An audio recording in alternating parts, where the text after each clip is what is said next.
que ia falar sobre esse assunto, gostou bastante. Então, muito obrigado. Aí, Juso, agradecer em nome aí do marketing, pode tocar e vai ser sucesso. Eu que agradeço o convite. Gostei muito, uma oportunidade de falar da área que eu estudo. Compartilhar aqui a tela com vocês.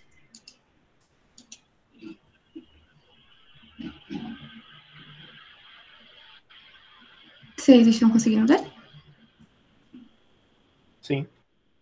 Tá. O tema do Power Up é sobre computação gráfica, lá do realista da renderização. Para quem não me conhece, meu nome é Jusley, sou desenvolvedora front daqui. Estudo computação gráfica e processamento de imagens desde 2016, já tenho 4 anos que estudo essa questão de imagens. Atualmente sou mestrando em computação gráfica, moro aqui em Aracaju, e aí é meu e-mail, quem quiser tirar alguma dúvida, qualquer coisa, pode mandar. Eu vou falar sobre a área que eu mais estudo atualmente, que é renderização. Renderização é um processo de criação de imagens através da junção de informações que são necessárias para compor uma cena. Como assim? Você vai ter uma cena e para poder transformar essa cena em real, em algo visual, como tem nessa imagem aqui, você vai passar para um algoritmo, uma ferramenta, uma plataforma, características que compõem essa imagem. Inclusive, aqui também é uma imagem de computação gráfica renderizada. Todos os exemplos que eu vou trazer hoje é da Pixar, a maioria só tem 3 finais que não são, porque eu sou muito fã da Pixar, então não poderia escolher outra. E também a ferramenta que eu vou me basear é chamada PBRT, é uma ferramenta de renderização que trabalha em linha de comando, então ela é completamente por comandos. Mas existem ferramentas como o Blender, que você consegue usar a parte visual da ferramenta, ela tem uma plataforma para isso, então torna mais fácil. Mas o que é necessário para poder criar essa cena? Você necessita, primeiramente, definir uma câmera, você necessita definir as formas geométricas que vão compor esse objeto que vai estar na câmera não, na cena, os materiais que compõem esse objeto, a textura e, por fim, a iluminação da cena. Então, antes da gente começar a explicar mais a fundo desse assunto, eu quero que vocês visualizem esse copo e tentem memorizar um pouco ele, porque eu sempre vou tentar lembrar ele a vocês, para a gente ter um exemplo. Como eu não poderia ter um exemplo aqui muito palpável, então tenham em mente esse copo de vidro, ou qualquer outro copo de vidro. Pensem em algum copo de vidro que vocês possam imaginar e tentar, junto comigo, fazer uma analogia do que eu vou trazer aqui. A primeira coisa que é importante na hora da renderização é a câmera. Uma boa analogia para isso é o olho humano. Se você fecha o olho, você não está vendo nada. Então, se você não tem a definição de uma câmera lá, você também não vai enxergar nada da cena que está construída. Você pode ter todo o resto, você pode ter uma boa iluminação, você pode ter toda a característica do objeto lá pronta, mas se você não tem a definição de câmera certa, você não vai ter a cena visualizada.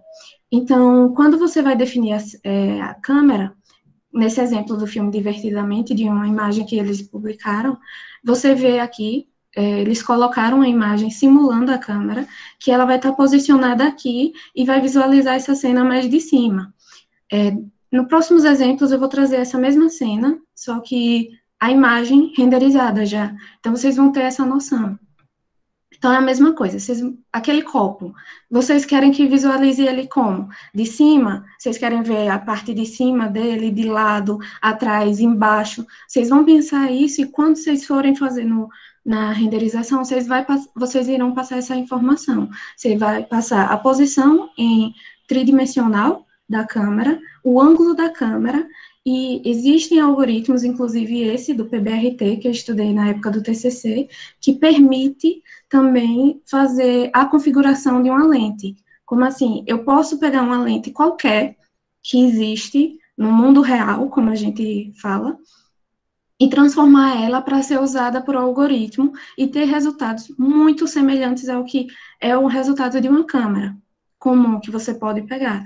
Para isso, eu só preciso da patente da lente e eu transformo toda a patente dela, que ele existe uma tabela lá que você vai ter toda a característica da lente de configuração do diafragma e tal, você transforma isso em código e o código vai interpretar essa lente e você vai conseguir ter, por exemplo, uma lente olho de peixe, uma lente de grande angular, uma lente de zoom, uma lente macro, tudo isso com as configurações que você vai pegar da patente. Então, quando você define a câmera, você pode também definir para ela questão de abertura, pode definir para ela questão de tempo de exposição, e tudo isso interfere no resultado final da imagem. Depois da definição da câmera, a gente vai definir para ele as formas geométricas do objeto. Vamos voltar para o copo primeiro, que é mais fácil de imaginar.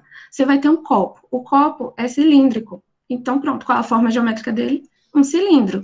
Aí você vai querer colocar o copo em cima de uma mesa. A mesa é um retângulo, ou então só um quadrado. Você que define. Então, vai ter um retângulo e um cilindro.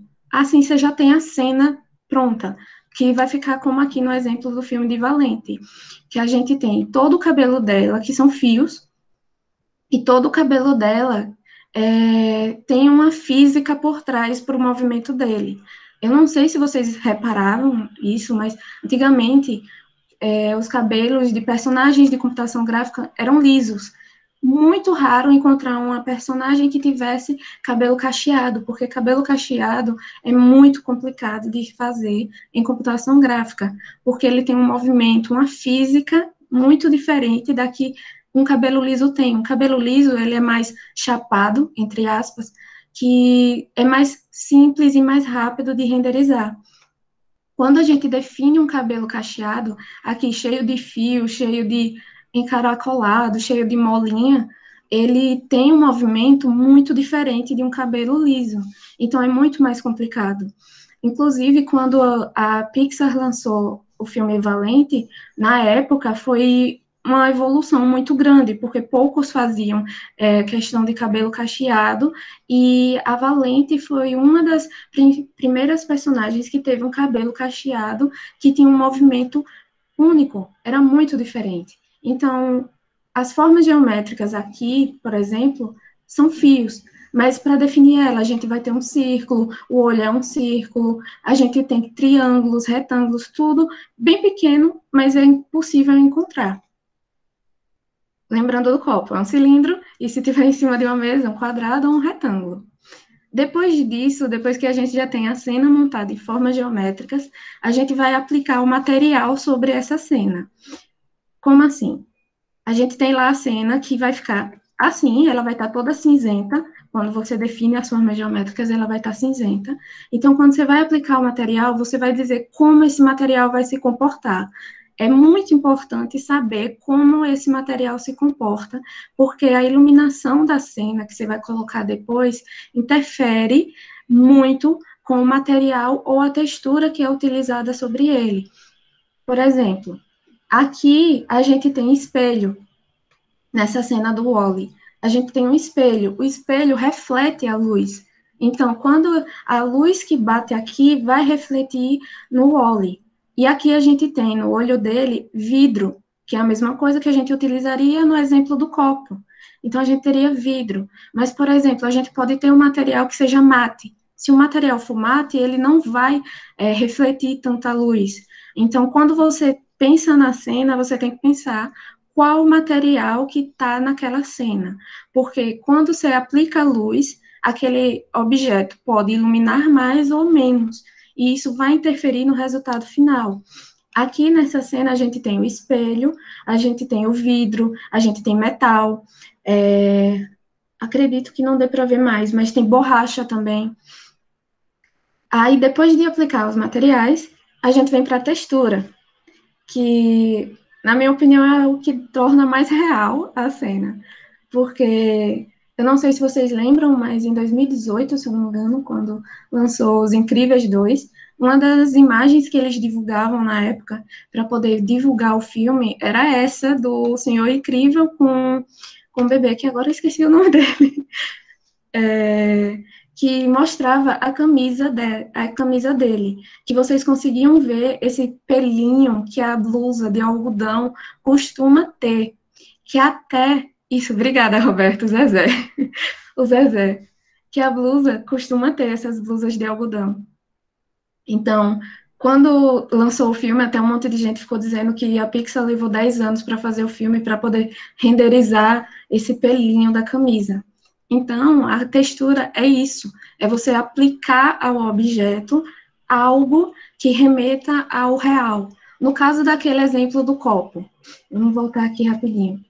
A gente tem uma textura que é são as ondulações do copo. Todo copo tem isso? Não. Então, esse copo em específico tem essa textura de ondulação e também a textura vai interferir na questão da iluminação. Esse exemplo do copo é muito bom de ver, porque vocês conseguem observar como a luz está refletindo aqui nele. Ele não reflete uma luz dura, ele reflete uma luz com formas diferentes. Ele não é uma luz inteira. Então, a textura aplica no objeto características sobre ela.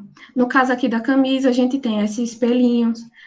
Outro exemplo aqui que, na minha opinião, é mais recente, que dá para ver muito bem isso, são esses 3 personagens do Toy Story 4, que foi o mais recente deles, que, na minha opinião, quando eu vejo tanto os ursinhos quanto o dinossauro, eu tenho a impressão de que eles estão ali mesmo, e que eu posso pegar e consigo sentir tanto a textura da pelúcia quanto do plástico, porque vocês conseguem perceber aqui a questão fofa do ursinho e a questão do dinossauro, essas crateras que tem nele, que faz com que dê essa sensação de plástico mesmo.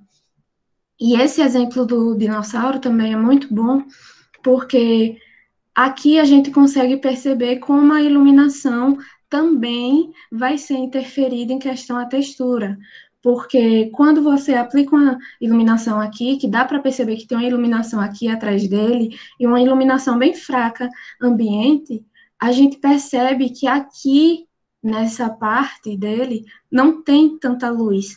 Então, isso daqui é causado pela textura. Se não tivesse uma textura que desse essa profundidade ao nariz, ele não estaria com isso. Essa iluminação seria completa. Então, quando aplica a textura sobre o objeto também vai mudar em questão à iluminação. Então, por exemplo, você definiu o objeto, você definiu o material dele, colocou a iluminação, e depois da iluminação você colocou a textura. Quando fizer isso, muito provavelmente sua cena vai alterar de novo, porque a textura vai interferir no objeto. Depois disso tudo, de definir material, câmera, textura, a gente vai definir a iluminação, que vai dar a vida à cena. É a mesma questão da câmera. Por exemplo, se você tem toda a cena definida, você tem a câmera posicionada, você tem as formas geométricas lá certinho, você tem o material, você vai ter a textura. Se você não tem iluminação, quando você renderizar a cena, vai vir uma tela preta. Eu sei porque eu já fiz isso sem querer. Então, vai vir uma tela completamente preta. Então, quando você coloca a iluminação da cena, você vai dar a ela detalhes e mais vivacidade à cena. Um bom exemplo aqui é aqui as esferas, que elas parecem estar iluminadas, mas não estão. Porque quando você coloca a iluminação aqui, elas conseguem refletir dentro dos tubos que tem aqui, que eles estão percorrendo. Um outro exemplo muito bom de iluminação aqui nessa cena é a cena aqui atrás, que vocês não estão vendo nada, mas quando eles colocam a iluminação da cena, você consegue observar o que tem lá no fundo. E, inclusive, tem a iluminação dos próprios personagens que vão dar vida a ele. Então, a iluminação, quando vai definir, tem a iluminação ambiente, que é mais comum a questão de como se fosse a luz do sol. Essa luz natural que tem no dia a dia da gente, que é uma luz comum. Mas também tem as iluminações pontuais, como, por exemplo, cada esfera aqui deve possuir uma iluminação pontual. Aqui nos personagens tem a luz pontual neles. E tem várias outras formas de fazer iluminação, muito semelhante à fotografia. lembrar de fotografia consegue imaginar como é essa questão de iluminação na parte de renderização. Mas aí, isso tudo que eu falei até agora é só questão de renderização, a comum. Mas o que é renderização realista? Renderização realista é tudo isso com uma coisa mais complicada, que é tentar fazer com que a cena que a gente está vendo seja semelhante e que se aproxime muito mais com o que é visto no mundo real. Como, por exemplo, essa cena aqui, que não parece, mas ela é feita na ferramenta que eu falei de renderização do PBRT. Então, ela, na minha opinião, é uma das cenas que eu mais fico besta quando eu vejo, porque não parece que é uma computação gráfica. Umas outras cenas são essas, que são imagens criadas de um local. Isso aqui tem na ferramenta, no site deles. É possível encontrar essas imagens, inclusive é código aberto. Se alguém quiser mexer para estudar, eles permitem. PBRT. Deixa eu escrever aqui para você. Não é muito complicado, mas para chegar nesse nível é complicado. Nunca cheguei, espero um dia. Mas é isso. Renderização realista é você olhar a cena e fazer com que ela se assemelhe com as características que é vista no mundo real, para ficar mais agradável. E aí a gente entra no questionamento. Por que deixar essa cena mais real? Para ser agradável aos olhos, para quando uma pessoa olhar, ter essa sensação que eu tive, como vendo aquele ursinho do Toy Story, de que eu posso pegar ele, eu posso sentir a textura, eu posso perceber ele. Então, quando você torna a cena mais real, você torna ela mais agradável para quem está assistindo. Não é aquela coisa de quem está vendo, isso não existe. Claro que em filmes como o da Pixar, isso não importa, entre aspas, muito, porque você sabe que aquilo é computação gráfica completamente. Mas, por exemplo, em filmes que existem pessoas interpretando, quando você vê uma cena que está em computação gráfica e você percebe isso, se torna chato. Então, eles tentam fazer com que essa cena fique mais semelhante com o que é visto. Um dos exemplos que eu gosto muito também da Pixar é a pele da personagem de... Nossa, esqueci o nome do filme, eu só lembro em inglês, Coco. Que, tipo, pele é uma das coisas também muito complicadas de renderizar por diversas questões. Eu vou falar algumas delas daqui a pouco, porque eu vou entrar mais em detalhes. Como eu falei, na estante, a questão do cabelo, que dá para ver essa evolução, essa melhoria, essa questão de realidade maior. O cabelo, em 2008, do Flecha, ele era mais duro, dava até a impressão de que ele estava com gel no cabelo, grudado, não tinha movimento. Já em 2018, quando lançou o segundo, vocês conseguiam ver a questão do fio, uma definição melhor do fio, e não é só no dele, tanto no dele quanto no da Mulher Elástico também, vocês conseguiam ver isso, principalmente quando ela estava nas cenas de luta, você conseguia ver mais a movimentação do cabelo dela. É que eu não consegui achar uma boa imagem para colocar aqui de exemplo, mas a evolução do cabelo durante o tempo foi enorme, não só de cabelo, mas se vocês pegarem para assistir Os Incríveis 1, de 2008, os objetos também evoluíram bastante. Aqui nessa cena, no canto esquerdo, é que não dá para ver, tem um móvel, como um criado mudo, que ele simplesmente tá, tipo, chapado, vamos dizer assim. Ele não tem essa textura de madeira. Já hoje em dia, quando vocês vão assistir alguma coisa da Pixar, como aquele brinquedo do Toy Story, vocês conseguem perceber essa evolução da textura e essa melhoria da qualidade da imagem deles. Aí entramos na questão de tempo de renderização, que eu vou falar especificamente do cabelo, mas cada parte, cada item de uma cena leva um tempo diferente, e quando vocês juntam tudo, isso daí vai para milhares de horas. É surreal o tempo de renderização das cenas. A gente começa aqui com o exemplo de Final Fantasy, onde a personagem tinha cabelo liso, que, como eu já falei, era muito mais fácil de renderizar, e ela possuía 60 mil fios de cabelo, e um segundo do filme dela levava 36 horas em 24 FPS para renderizar, 24 frames por segundo. Já em Merida, a gente tinha 111.700 fios de cabelo, e um segundo levava 8 minutos e 24 FPS.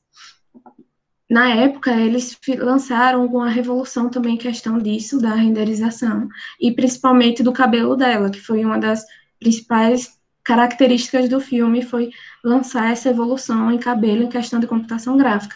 Tem um artigo que eles lançaram só falando do cabelo dela. Se alguém se interessar em ler, pode falar comigo, que eu tenho esse artigo, eu posso disponibilizar, ou posso mandar para vocês um nome, e passo, que é muito legal também.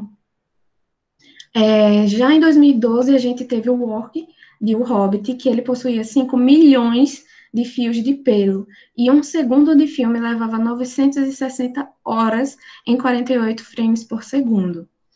Já no Sully, que é outra coisa também que eles tentaram revolucionar, diferente de Monstros S.A., o primeiro filme, é que cada pelo do Sully estava se comportando de um jeito diferente. Então, cada pelo dele tinha um movimento diferente, era como se tivesse vida própria, entre aspas, porque ele iria ter esse movimento único, não era aquele movimento todo junto, sabe? Como vocês conseguem ver isso em jogo muito antigo, é aquela coisa parada que movimenta tudo junto. Então, o pelo dele foi, nesse filme, teve essa diferença de ter esse movimento único em cada pelo. E ele possuía 5.400.000 fios de pelo e renderizava um segundo de filme em 696 horas, em 24 frames por segundo. Depois disso, a gente tem aqui Tomb Raider, a Lara Croft, que possuía 21 mil fios de cabelo, mas ela conseguia renderizar em tempo real. Na época do lançamento desse jogo, eles lançaram essa novidade que iriam ser feitas uma renderização paralela. Então, enquanto a pessoa estaria jogando, ela estaria uma pré-renderização do que estava sendo visto na cena. Então, quando a cena vinha, ele já tinha uma pré-renderização, mas a física por trás do cabelo dela já tinha toda o cálculo era em tempo real. Então, ele não tinha esse gasto que todos esses outros filmes, jogos tinha. Então, ele fazia tudo em tempo real em computação, em renderização paralela. É muito importante também dizer que questão de tempo de renderização, todos esses exemplos que eu trouxe aqui são questão de o melhor daquele momento. Então, vamos voltar aqui rapidinho para essa cena. Aqui, os objetos estão parados. Então, eles pegaram o melhor da cena, eles quiseram o melhor daquele momento e fizeram o melhor daquilo. Colocaram a textura, colocaram tudo certinho para poder renderizar e dar essa sensação, dar essa questão de realidade. Quando você está falando de filme, de jogo, existem várias técnicas que fazem com que o tempo de renderização vá diminuir. Por exemplo, aqui no dinossauro, existe uma técnica que retira essa textura dele e deixa ele reto, só que com a sombra e com as características dessa textura de cratera que ele tem. Então, essa é uma das técnicas. Outra técnica muito utilizada por eles é, por exemplo, quando você está num jogo que olha para o horizonte, você vai ver neblina. Isso é para não renderizar algo que está muito longe. Não te interessa o que está lá ainda no momento. Então, eles colocarem neblina, colocar chuva, colocar qualquer coisa que vai empatar o que está sendo visto para frente, é uma técnica para poupar o tempo de renderização. Outra técnica também muito vista em jogo é renderizar somente o que está sendo visto pelo personagem. É tanto que eu não sei se vocês já repararam isso ou já tiveram esse problema.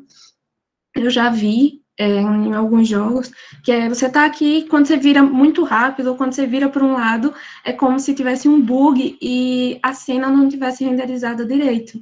Então fica ou tudo preto, ou fica um negócio meio errado, e as coisas vão meio que se montando lá na hora. Isso é porque só está sendo renderizado o que o personagem está vendo. Então, o que está do lado, fora da sua visão, não vai ser renderizado, só vai ser mostrado para você quando você virar essa câmera.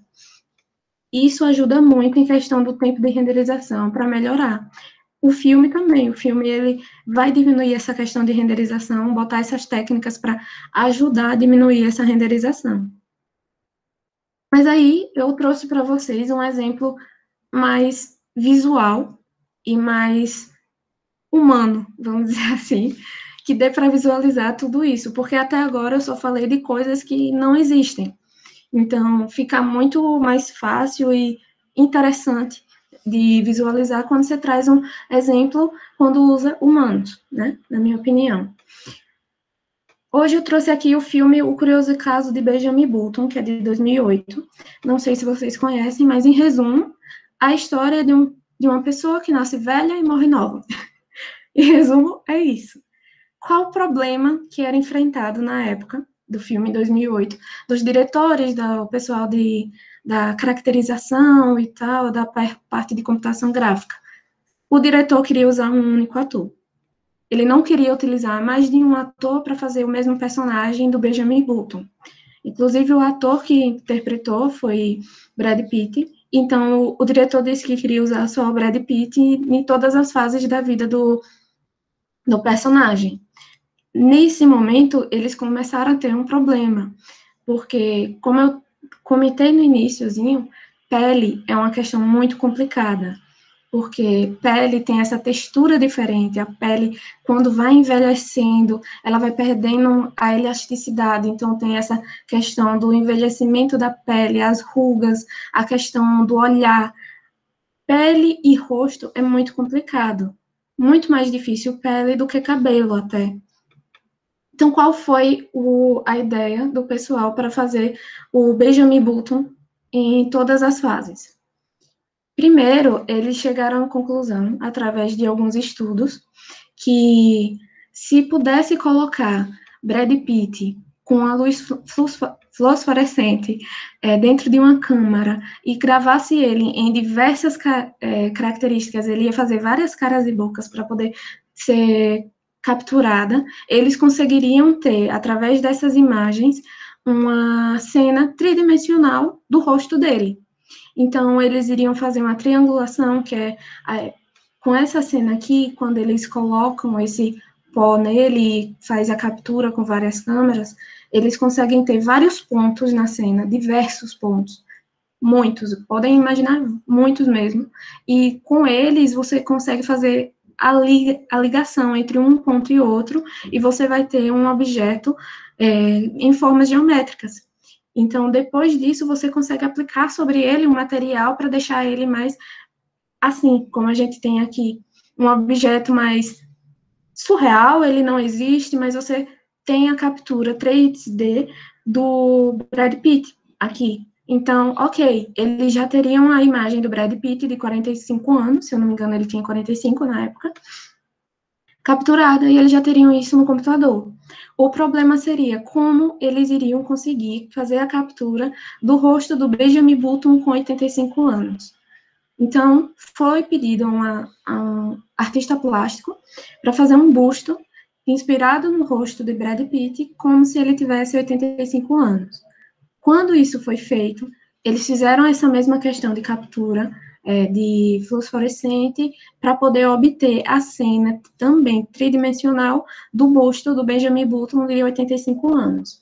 Tendo as duas cenas, tanto o Brad Pitt de 45 anos como o Benjamin Button de 85 anos, eles conseguiriam mesclar e fazer assim os Benjamins que fossem faltando na fase da vida dele.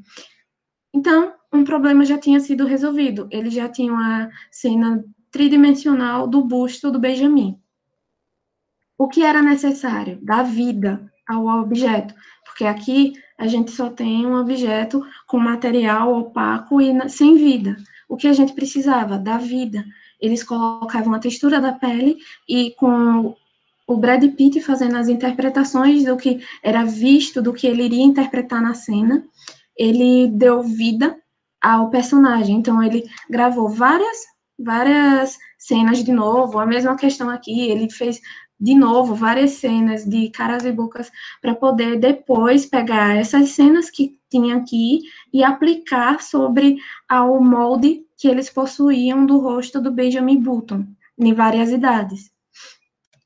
A partir daí, eles gravaram as cenas, eles já tinham tudo pronto. Eles tinham um busto do Benjamin Button de 85 anos, tinham o rosto do Brad Pitt com 45 anos, e com isso eles conseguiriam fazer qualquer idade do Benjamin, através das configurações lá do algoritmo, porque cada ponto do rosto eles conseguiam movimentar. Então, se eles quisessem que a sobrancelha do Benjamin fosse um pouco mais levantada, através do algoritmo, eles conseguiriam alterar no ponto exato da sobrancelha, para subir mais a sobrancelha ou diminuir, em questão da pele também. Então, eles já estavam com tudo pronto. O que eles precisavam agora era fazer as cenas. Então, foram usados 2 atores diferentes, além do Brad Pitt, porque se vocês assistirem o filme, o Brad Pitt também participa do filme. Foram usados 2 atores diferentes para 2 fases da vida do Benjamin. Essa daqui, se eu não me engano, é a idade que ele tem, 85 anos mesmo. É um cara que ele é mais baixo e dava mais essa característica de um senhor, por ser mais baixo, e como ele queria interpretar uma criança de 85 anos, era mais normal que fosse mais baixo. Todos os atores gravavam todas as cenas com esse capuz azul, que na hora que fossem colocados no computador, era mais fácil pegar e apagar a cabeça dele, e em cima da cabeça aplicar essa cabeça que eles chamavam de cabeça morta, que era sem característica nenhuma, mas só para encaixar a cabeça, inicialmente vendo a movimentação e vendo se estava no ponto certo. Depois que eles encaixavam a cabeça morta sobre a imagem do ator, eles aplicavam sobre ela aquelas gravações que o Brad Pitt fazia de cada cena, que era a interpretação literal da cena. Então, eles chamaram o Brad Pitt, colocaram ele sobre várias câmeras, ele tinha 4 câmeras gravando ele em diferentes ângulos, para poder capturar toda a questão da movimentação da boca, a expressão do Brad Pitt, que era uma das coisas que eles mais se preocupavam, que era com a expressão, para deixar mais real com o que era visto mesmo. Então, foi gravado o Brad Pitt fazendo essas interpretações dele, dando vida àquela cabeça morta, que aqui já tem algumas características, mas não exatamente. E, no fim, eles aplicavam a questão de textura, iluminação, sendo que eles fizeram cada cena iluminada em cada local que o personagem iria estar. Essa cabeça foi iluminada, porque cada canto, cada local da pele iria ficar iluminada de uma forma diferente. Eles também fizeram um estudo muito grande em questão do olho, porque eles afirmaram que o olho era a janela da alma. Então, eles se preocupavam muito com essa questão da expressão do olhar, que o olhar daria para entregar muita coisa, e principalmente a expressão do rosto, porque, por exemplo, eles queriam que quando o Brad Pitt fizesse isso, o rosto que eles estavam criando no computador fosse capaz de fazer essa mesma cena. Então, quando eles fizeram isso, quando eles chegaram nessa conclusão, eles tiveram esse resultado, que foi o Brad Pitt, tanto com 45 anos, como o Brad Pitt com 85 anos, como personagem do Benjamin Button. Além disso, o curioso caso do Benjamin Button foi em 2008. A gente teve os mesmos exemplos, não os mesmos exatamente, mas o criado pelo mesmo desenvolvedor do algoritmo, que é chamado Paul Debevec, que ele é muito famoso nessa área de computação gráfica, e principalmente em questão de filmes. Ele participou tanto do curioso caso de Benjamin Button, como do filme de Avatar, como do filme de Guerra Civil. Que, inclusive, Avatar já foi uma evolução do que veio do curioso caso de Benjamin Button, que, por consequência, foi já uma evolução do que estava vindo em Guerra Civil em 2016.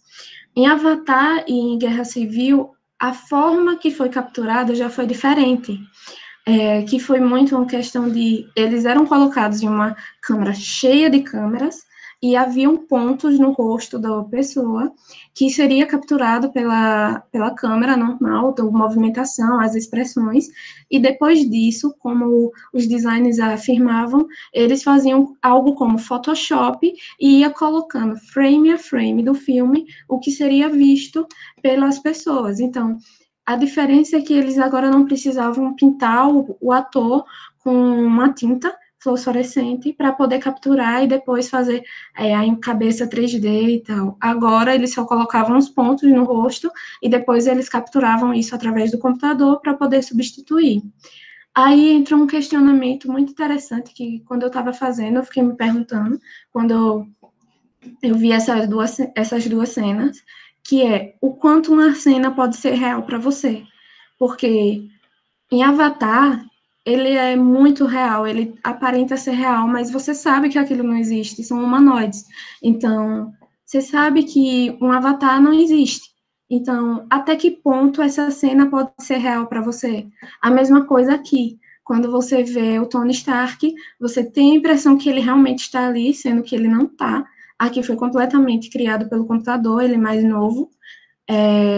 Então, quando você vê uma cena assim, uma pessoa humana mesmo, até o caso do Benjamin Button, é muito mais fácil você encontrar defeitos nessa cena e achar nele características que vão deixar ele não real.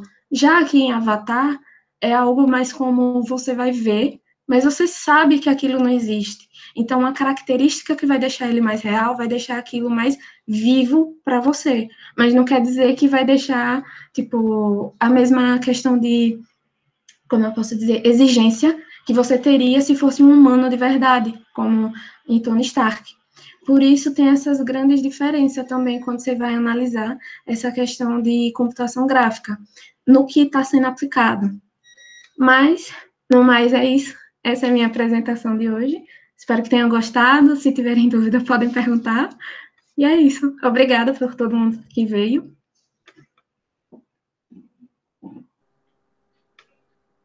Obrigada, gente. Oi, José, tudo bem? Tudo bem. Cara, muito sensacional. Eu acho que, em nome da IES inteira aí, todo mundo que está participando, para a gente é um benefício muito grande a gente entender um pouquinho mais do que acontece em situações que a gente, cotidianamente, a gente vê isso, né? A gente vê todos os filmes, a gente joga alguns jogos, e assim, eu sou meio da área, então até compreendo algumas coisas, mas é legal demonstrar isso de forma prática, igual você demonstrou para as pessoas, e para a gente, principalmente da área do marketing, eu queria te agradecer por ter dividido e compartilhado esse conhecimento com a gente, que a gente é super instigante até para procurar mais, até porque a gente sabe que é extremamente vasto esse mundo da renderização, quando a gente vai para o lado de arquitetura, lado de live action, rotoscopia, e tem 1 bilhão de coisas que dá para falar sobre, tipo, render farm, que é do caralho. Então, para a gente é muito legal ouvir algumas coisas, é uma pitadinha de busca da sabedoria, né? Agora a gente sair, pesquisar, buscar algumas coisas. E por isso fica nosso muito obrigado, tá? Eu que agradeço, gostei muito de compartilhar com vocês. Como você disse, a área é muito vasta. Tipo, toda essa área que eu mostrei aqui para vocês, todo esse processo aqui que listei, vou voltar aqui rapidinho. Todo esse processo aqui, a gente tem uma área específica de estudo. Por exemplo, no meu TCC, eu estudei só sobre a câmera em renderização realista. Agora, eu estudo muito no meu mestrado câmera e iluminação. Então, quando você pensa isso, tem estudos específicos em cada subseção da renderização. E até falando, como você disse aí, tem estudo também em questão de tempo real, que é uma coisa que já é muito pesado de fazer. Então, tem todo esse estudo de como melhorar o tempo de renderização, como deixar ele mais leve, como fazer com que ele seja renderizado em tempo real. Então, é muito grande. Isso aqui é só uma pitadinha mesmo do que é uma renderização. Tipo, dá curiosidade. Se vocês quiserem saber também, principalmente sobre câmera e iluminação, eu consigo explicar bem a vocês, que é exatamente o meu assunto de TCC, de pesquisa. Então, qualquer dúvida, se vocês tiverem, curiosidade, pode perguntar, que eu estou à disposição para tirar a dúvida de vocês. Gisley, eu fiquei com uma dúvida. Aquela estratégia de renderização, pré-renderização antes da cena em si, que foi usado em Tomb Raider, é usado em todos os jogos? Ou é uma técnica que só foi usada nesse jogo em si? Porque, tipo, os jogos têm... muito jogo tem renderização dinâmica, no meu entendimento. Tem muita coisa que, tipo... Por exemplo, eu lembro quando saiu o Battlefield 4, tinha uma questão do Levolution que, tipo, o mapa inteiro se alterava em um certo momento do jogo. Então, tipo, mas tinha um timer para isso. Só que em outros jogos, não. Isso depende de ação específica do jogador em momentos que o jogo em si não controla. Para esses casos que o jogo não tem um momento específico para essa renderização vai acontecer, ele utiliza outra estratégia ou não? Tipo... É que, assim, os jogos costumam ter já uma noção de como vai ser a ação do personagem, mesmo que não seja controlado exatamente pelo programador, porque tem muito jogo assim que vai definir a partir das suas decisões, mas tudo aquilo já estaria salvo, vamos dizer assim. Então, nem todos os jogos utilizam isso de questão de renderização em tempo real. Mas muitos jogos depois de Lara Croft teve essa questão, só que eu não me recordo agora o nome de algum outro jogo, porque eu sei que depois deles, outra empresa lançou a mesma técnica, só que já melhorada, mas ele foi um dos primeiros, assim, só que foi meio que paralelo, sabe? Quando parece que duas empresas estão estudando junto, é aquela competição de quem lança primeiro o produto. Aí duas empresas lançaram, não me recordo agora o nome delas, mas eu posso procurar e depois eu passo para você. Mas até onde eu sei, o que existe mesmo nos jogos é isso, de você já ter a renderização, só que é baseado na sua decisão. Então, quando você decide, é que está sendo renderizado, mas já existe essa pré-renderização dentro de cada jogo. Não é algo que você está fazendo exatamente naquele momento. Não sei se deu para entender. Não, deu sim. Só uma... Peraí. Putz, esqueci. Deixa eu aproveitar seu gancho aí, ô Baez. Vai lá. Você falou do negócio de jogos e a Gisley falou sobre alguns jogos jogam uma neblina no fundo para poder meio que mascarar essa renderização.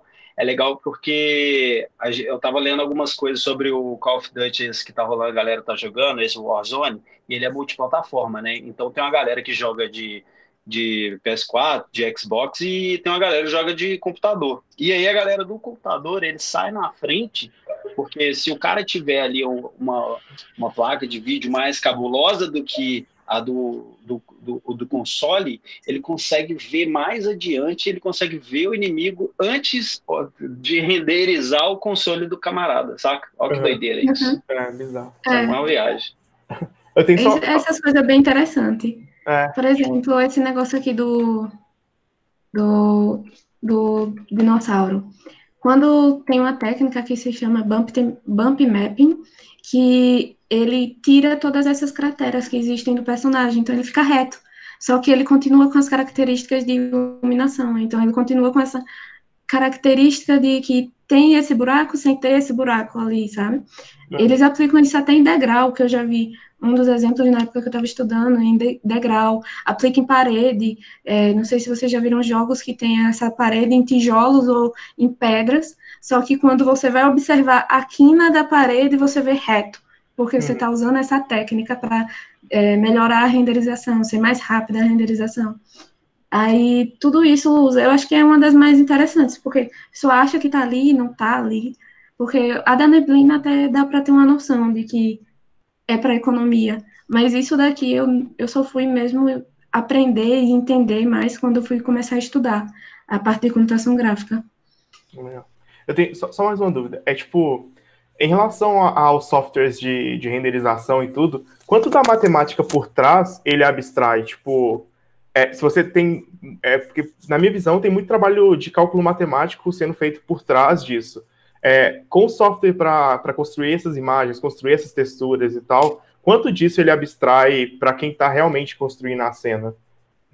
Então, essas ferramentas que já tem a plataforma mesmo, como o Blender, você não vai ver nada, você não percebe nenhuma diferença nisso. Você realmente parece que está usando alguma ferramenta como Photoshop, CorelDRAW, que você está desenhando, vai dar movimento. Eu, sinceramente, não sei usar. Eu até utilizei ele no meu mestrado para fazer comparação com o PBRT, mas ele não me dava a liberdade que eu precisava. Já o PBRT, você consegue ter mais acesso a essas equações que a computação gráfica usa mesmo. Porque, por exemplo, no Blender você tem lá uma função de rotação.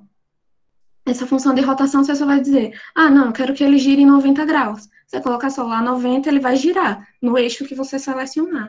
Já no PBRT, você tem que construir ou a matriz, que usa muito matriz em computação gráfica.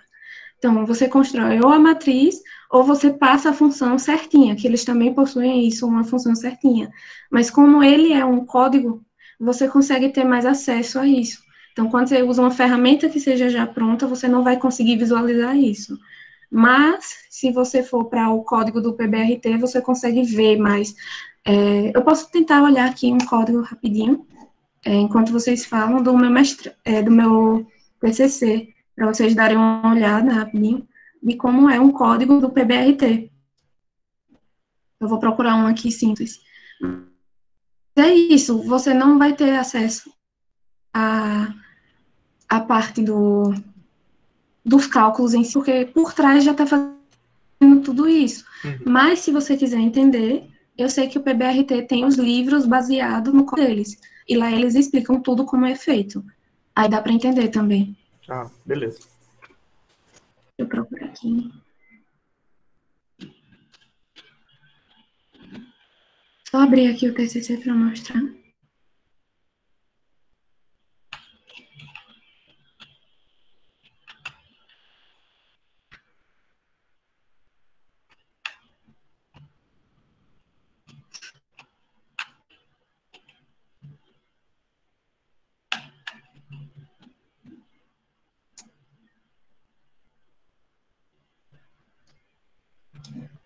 Alguém tem mais alguma dúvida? Eu posso ir tirando enquanto eu procuro aqui.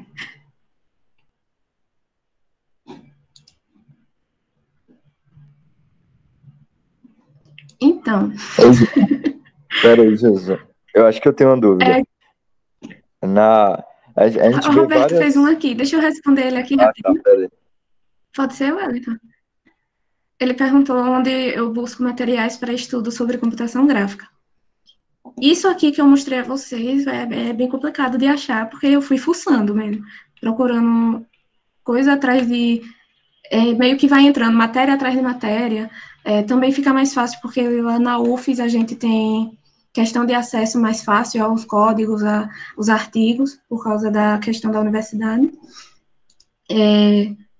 Mas é isso, em questão tipo, por exemplo, atualmente eu estou estudando a parte de renderização realista com foco na iluminação. Aí eu preciso estudar especificamente um cara lá, aí eu procuro o GitHub dele, ele tem o GitHub, eu procuro as páginas relacionadas a ele. Por exemplo, esse cara que foi o responsável a parte de computação gráfica, que é o Paul Debevec, ele tem uma página que ele disponibiliza todos os artigos dele, eu não me recordo agora se são todos abertos, mas eu vou procurando assim, e eu também tenho muita ajuda da minha orientadora, que ela sempre vai me ajudando, dizendo onde eu posso encontrar, tal, mas no mais é forçando mesmo, colocando lá o que eu quero procurar, colocando em inglês, que você acha mais fácil, e indo, entrando de página dentro de página e procurando coisas relacionadas.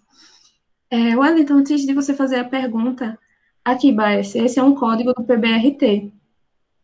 Aqui eu estou definindo a posição da câmera, eu estou dizendo a ela onde ela está visualizando, como ela vai estar visualizando, aqui é a posição, ângulo, distância. Aqui eu estou dizendo para ela o tipo de câmera, por exemplo, que existem vários tipos de câmera, realista ou não realista. Uma câmera realista é a que vai fazer essa renderização mais realista que eu disse para vocês. Aqui eu estou passando para ele a minha lente, qual lente que eu estou usando, porque, como eu disse a vocês, eu descobri nessa pesquisa que é possível, sim, colocar uma lente. E aqui eu estou passando para o meu código a abertura, o diâmetro de abertura da minha lente. Aí aqui vai vir coisas específicas, que é a questão de textura, integrador, que é a parte de renderização, aí vai vir o filme da imagem, como é que ela vai ser renderizada, a questão de resolução.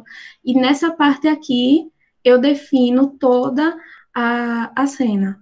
Eu vou definir a luz, eu defino o objeto, que ele está aqui, que eu defini nesse cena 1.bbrt, porque eu importei ele de dentro do Blender para ser mais fácil, porque também tem isso. O PBRT, para você criar o objeto dentro dele, é muito complicado, muito. Então, eu importei o cena PBRT aqui para poder chamar o objeto. Aqui eu estou colocando a iluminação de toda a cena, dizendo o tipo da cena. Aqui tem a iluminação infinita, que é aquela que eu disse que é a luz ambiente, essa luz natural que a gente vê no dia a dia. Aqui são luzes pontuais, que eu estou dizendo exatamente o ponto dela, a forma que ela vai reagir na cena. Então, é especificamente em um certo ponto. Eu vou subir aqui para mostrar essa cena. Aqui são imagens que eu comparei. Resumindo, eu comparei, na época do meu TCC, o resultado de uma cena criada por uma câmera comum, com a lente comum, e tentei criar a mesma cena no computador, para poder comparar e encontrar os resultados, para ver se eles traziam resultados semelhantes. E realmente trouxe, a gente conseguiu observar características muito parecidas, por exemplo, aqui eu tenho a minha cena tirada pela câmera, né? A câmera física, a cena física. Aí a gente consegue observar que ele tem esse desfoque aqui da lente, que também, quando eu coloquei no computador, eu consegui observar esse desfoque. Acontece no mesmo canto, aqui no canto inferior, ele também traz esse desfoque aqui, bem pouco, mas traz. Aí, aqui em cima, só por curiosidade, aqui eu tenho todas as características. Não, aqui é a abertura, peraí, viu? Pronto. Aqui é o código para poder criar a objetiva da câmera. Aqui eu defino o raio de abertura, a espessura da lente, que a objetiva é formada por várias lentes, né? Então, cada linha dessa é uma lente que compõe a objetiva. Aí, aqui em cima, eu vou ter a cena, pronto. Aqui, você está vendo como cada iluminação está reagindo com a cena que eu estou criando. Então, aqui eu tenho aquela iluminação pontual que eu disse, só que no lado esquerdo, aqui no lado direito, uma em cima. Aqui é a luz ambiente que eu falei para vocês, que tá vendo que ela consegue iluminar a cena completamente. Só que quando junta tudo, a gente tem esses pontos aqui mais iluminado, que daria mais característica à cena. E por aí vai. Aí aqui eu também testei o PBRT, deixa eu subir ele aqui rapidinho, que eu também fiz eu fiz uma lente macro, no Blender, no caso.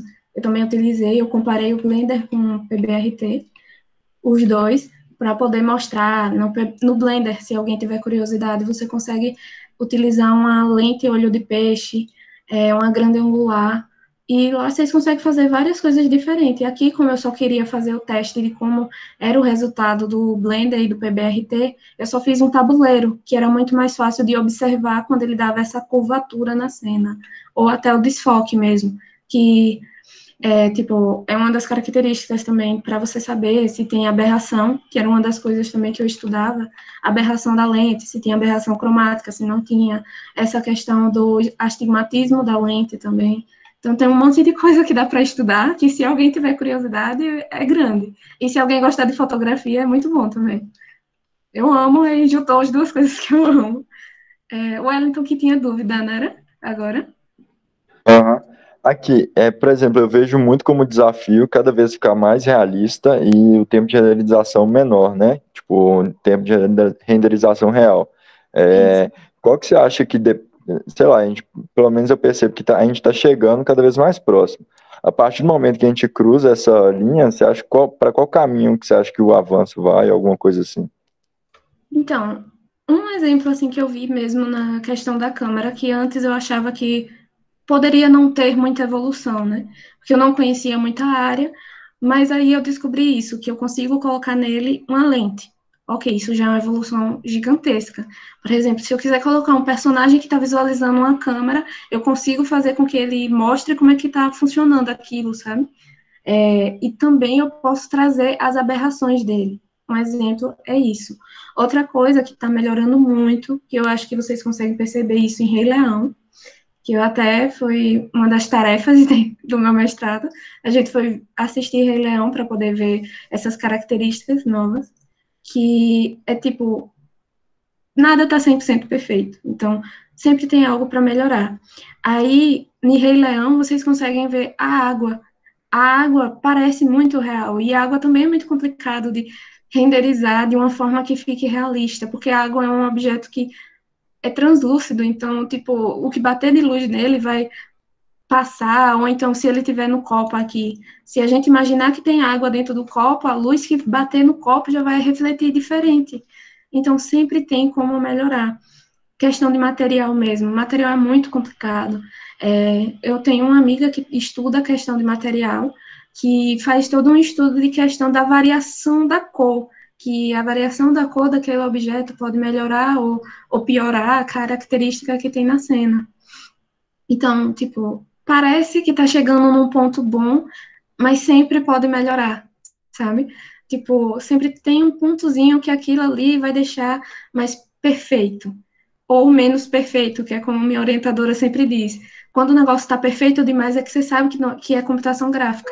Que quando está no mundo real, você consegue observar mais essas características que deixam ele menos real, sabe?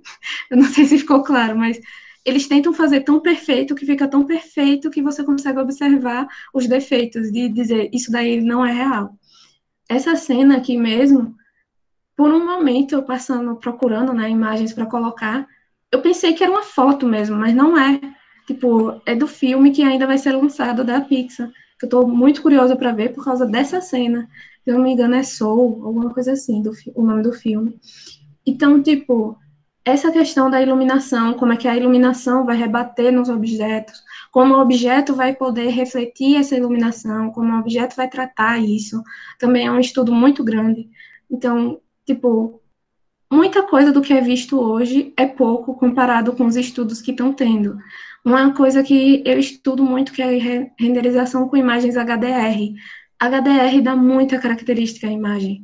Tipo, você tem um range de pixels muito maior. Então, você vai ter um canal de cor enorme. Você vai ter uma parte que estaria estourado na imagem, que você vai poder definir ali mais claro. E se eu tenho aquela cena mais certa, eu vou poder fazer a geometria daquela cena melhor.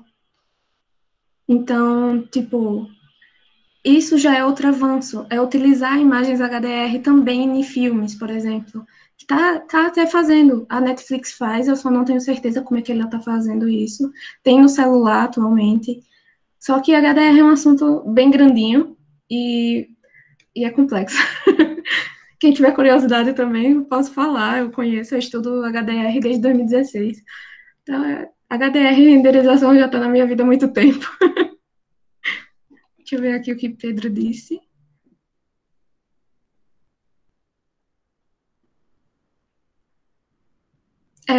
Água é um dos objetos, um das coisas na cena que é bem complicado por causa da questão da forma que ele vai refletir. Porque, tipo, se vocês colocarem aqui o sol para refletir na água, ele não vai refletir exatamente igual, né? Tipo, ele vai ter umas linhas, entre aspas, para refletir.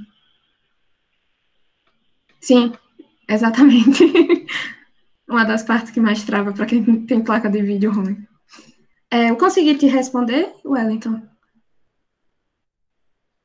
Conseguiu melhor do que eu esperava, na real. Que bom. Mais alguma dúvida? Alguém tem mais alguma dúvida?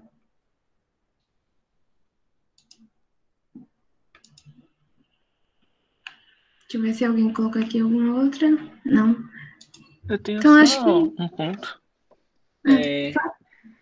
Sobre a questão, tipo assim, a gente tá vendo muito sobre deepfake, né? Tipo, essa questão, tipo assim, o quanto você acha que essa computação gráfica vai avançar e como que a gente consegue, tipo assim, detectar se é uma computação gráfica com esse avanço? Porque, tipo, como você mostrou lá o filme do Benjamin Button, tipo, é quase perfeito. Tipo assim, como que a gente vai conseguir diferenciar um vídeo real de uma coisa? Porque hoje a gente tem a confiança de uma coisa verdadeira quando alguém, tipo, tem um vídeo, né? Que é uma coisa Uhum. mais difícil de falsificar, vamos dizer assim. Como que a gente vai, tipo, fazer isso? Isso daí já foi até um dia de debate com minha orientadora, que ela disse que a evolução da computação gráfica é muito bom, mas exatamente por causa disso que é muito ruim, que o negócio vai se transformar tão real que a gente vai começar a se perguntar exatamente isso. Então, é complicado e eu chutaria dizer que talvez não tenha como a olho nu, se ficar como o caso aqui de Benjamin Button, porque eu assumo dizer que eu não sabia que era computação gráfica. Eu soube há alguns anos atrás, quando eu estava fazendo algumas pesquisas, e achei o TED sobre isso. E me surpreendeu, porque eu lembro que na época que eu assisti era muito real.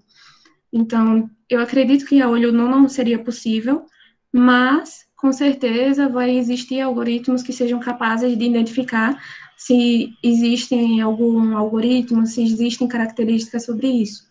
Mas uma coisa que muitos pesquisadores dizem ser difícil é você observar a pele do objeto, é observar o olho. São coisas complicadas de fazer. Então, a forma que a pele vai refletir a luz entrega muito como aquele objeto é. Porque às vezes você tem uma luz muito dura sobre a pele da pessoa, e não é bem assim que a luz às vezes reflete na pele. Ou então a pele, como os próprios criadores de Benjamin Button fala, com botox, sabe? De uma computação gráfica com botox. Então, para tentar ver isso, é você tentar procurar esses defeitos de perfeição que eles colocam. E eu acho que é isso, é a pele e o olho que vai acabar entregando se o objeto que está ali é real ou não. Porque é o que eu costumo ver. Mas é bem complicado mesmo. Tipo, eu só percebi que algumas coisas não eram reais porque eu já sabia que aquilo não era real e eu comecei a procurar o defeito sobre ela, sabe? Então, eu sinceramente não sei outra forma de poder procurar. Deixa eu ver aqui o que Pedro disse. Foi. Eu soube disso também, Pedro, que o filme Velozes e Furiosos 7, Paul Walker, foi feito por dublê e CG, que ficou muito, muito real. Surreal de tão real. Tava lendo há pouco, depois, na hora que você tava fazendo a apresentação, me fez lembrar desse filme e tava pesquisando sobre isso daí e eles fizeram com dublê, pegaram as cenas que eles já tiveram feitas dos filmes anteriores e estavam refazendo os movimentos que ele fez, as coisas, e pegaram pessoas parecidas com ele para tentar Foi. substituir as cenas, colocando essas partes que seria mais com ele, para Uhum. mais esconder o fato que ele não estava ali naquele filme. Sim, é porque pegar um ator que já tenha características semelhantes ao personagem que a gente vai criar, vai poder dar mais vida, assim, como, por exemplo, em Avatar, sabe? Tipo, se você olhar a atriz, o personagem que foi criado na computação gráfica tem umas características que a atriz tem. Então, isso ajuda também a questão do ponto, que eu disse, que coloca vários pontos no rosto. Maurício disse aqui sobre Ray Tracing. Então, Maurício, é meu estudo de mestrado. Meu mestrado, ele é voltado nessa questão de Ray Tracing. Provavelmente, se o professor não aprofundou, porque é um assunto muito complicado. Completamente complicado. Eu ainda não estou na parte de estudo a fundo dele, mas tecnicamente é você estudar como a iluminação vai bater no objeto e vai voltar, e isso traz informações sobre isso, sobre a cena que você está fazendo, esse momento, né? Tipo, o meu mestrado, eu vou ter um objeto, e esse objeto eu vou ter várias visualizações de várias câmeras. A partir do Ray Tracing, eu quero que quando ele enxerga o objeto, eu consiga obter as informações de cor, e com essas informações de cor eu vou poder supor esse intervalo de tempo que existe entre uma câmera e outra. Não de tempo, mas de espaço. Eu não sei se vocês viram a publicação que eu coloquei no iOS Steam, que fala sobre isso na parte de Matrix. que tem esse espaço entre uma câmera e outra. Então, o Ray Tracing ajuda isso também. Então, ele é muito utilizado, sim, na computação gráfica. É um assunto muito complexo, muito grande, e por isso que eu acredito que seu professor não aprofundou, porque, a não ser que você vá usar, tipo, não vai fazer tanto, não vai agregar tanto na disciplina, porque você só precisa entender como ele funciona mesmo, entendeu? Deixa eu ver aqui, o bigode do Superman, então, não sei.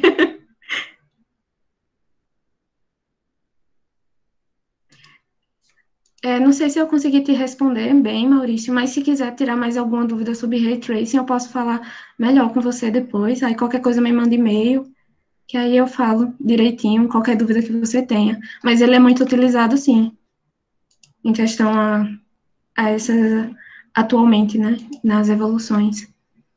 Mais alguma dúvida? Por nada.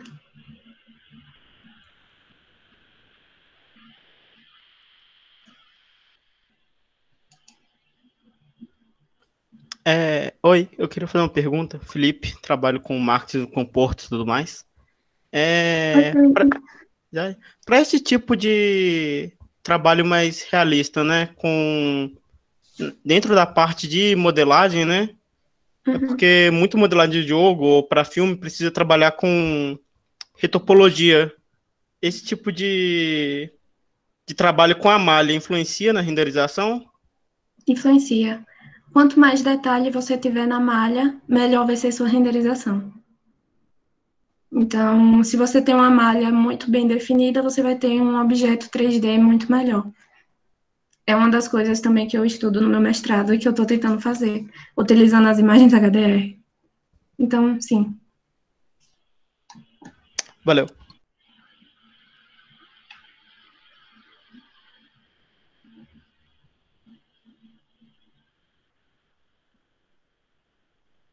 Um caso muito real também de CG foi o lançamento do foguete SpaceX sábado agora. Ficou perfeito. Eu não vi, não fiquei sabendo. Gabriel, depois eu vou dar uma olhada. Na verdade é só uma piada mesmo, porque foi real. Repare. É porque Eu tem o pensava que povo era real, pô. tem os Tinha que ser o terraplanistas. Gabriel, velho, não tem jeito. Os terraplanistas falam que é fake news, então, que o homem não foi para o Entendi espaço. agora. É muito Então ficou muito perfeito, né?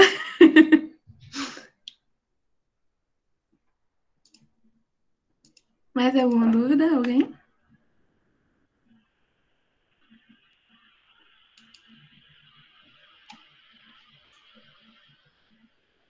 Ô, Jus, eu queria agradecer de novo, foi muito legal, assim, todo mundo interagiu, a gente até durou bastante tempo aqui, até 8h15. A gente vai soltar, todo mundo, se quiser rever, se alguém quiser rever, semana que vem a gente solta também nas redes sociais, e futuramente a gente vai abrir também a agenda para participar do Power Up, quem tiver animado, querer um assunto legal, quando soltar a agenda aberta de novo com as datas, aí vai ser todo mundo informado e também participar desses talks, assim, que tá sendo muito massa mesmo. Muito obrigado, Jusla. Eu que agradeço. Obrigada a todo mundo que participou, que veio ver. Muito obrigada mesmo. Qualquer coisa eu estou à disposição para ajudar, tirar alguma dúvida. E valeu pela oportunidade.